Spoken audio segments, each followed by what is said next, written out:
Homesick Blues, Langston Hughes. The railroad bridges, a sad song in the air. The railroad bridges, a sad song in the air. Every time the train passes, I wants to go somewhere.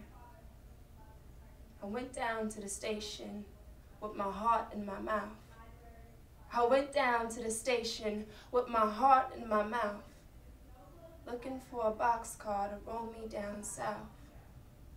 Homesick blues, Lord, it's a terrible thing to have. Homesick blues, Lord, a terrible thing to have. To keep myself from crying, I opens my mouth and I laugh. Simone. It's 7:30 a.m. The bus door is open. I pay my fare and walk to the back with more pride, but less intention than Rosa Parks.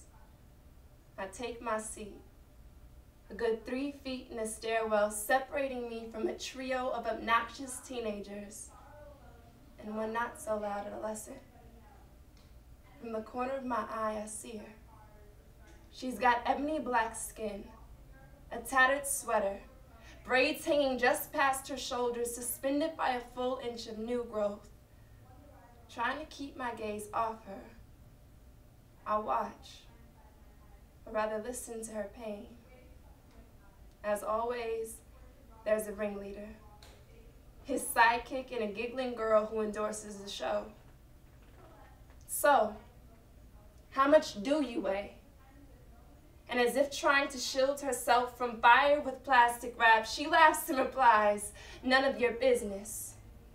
From my peripheral, I watch him slide a seat closer, point out the holes in her jacket, her faded blue sweatpants, the Converse sneakers she's worn since 8th grade, the black discoloration of her cheeks most noticeable when she smiles, each syllable rolling off his pointed tongue, shattering every instant she looked at her reflection and saw potential.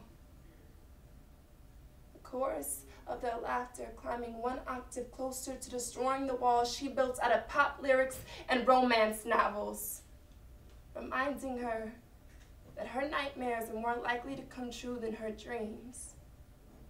And in an alternate universe, the Sandman and the devil are an alliance fixed on terrorizing her in this one. The bus rolls to a stop. He looks back at me and grins, so I know my mere presence made me an accomplice to the murder of her confidence.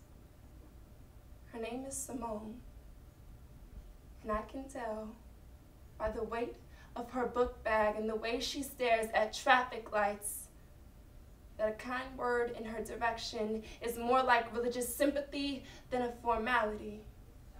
She hides in libraries because books are her real friends, and unlike the girl who sat across from her cheering on her misery so she wouldn't be the one crucified that morning, those books have spines, and without her consciousness they're opening up her mind, so one day she'll look in a real mirror instead of a puddle of sewer water and see the princess that long, long ago she knew she was. Previous to music videos, before she discovered pop culture and started listening to Michael Jackson's videos, before she stopped believing she was that pretty young thing he sung about, I'm gonna tell her. She's got more character in her than a Shakespeare play. And the blood of diamonds, because she doesn't break. And if she was just brave enough to take a look at her back, she'd see the wings that I do and take flight.